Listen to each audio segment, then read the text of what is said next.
Today I put together this sweet spring centerpiece that's absolutely loaded with beautiful plants.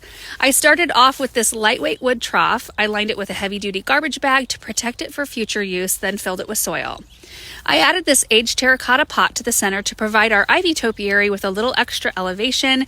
This plant is gorgeous and it's ready to stand alone when we pull it out later. To plant around the terracotta pot, I started off with an evergold carex, which brought amazing texture. Then an albino early lime saxifrage with its sweet fairy blooms. The next one is a primrose that just might be my favorite. It's called Ballerina Pink Ice and it has the best looking double pink blooms. We can't leave herbs out of a spring arrangement, so this iced Tarina variegated sage fits perfectly. I left a little space between the first two plants to tuck in this cute bunny for an extra spring touch. I took a second to trim and tuck in the excess plastic, which helps hold everything in place, and then tucked in moss to make it look pretty and finished. For the other side of the arrangement, I started with this very full white cyclamen and added a huge amount of color.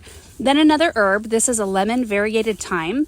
And for a touch more color, a dianthus called Pink Kisses. And this dianthus is the only plant in this arrangement that is not a perennial. All the rest can be used in other arrangements or planted out in our garden when we switch them out for summer. And to top it off, another carex and one more saxifrage. Last thing was to take care of the plastic on this side and tuck in moss so it matched the front. I'm going to display this with another bunny and colorful blooming erica called Kramer's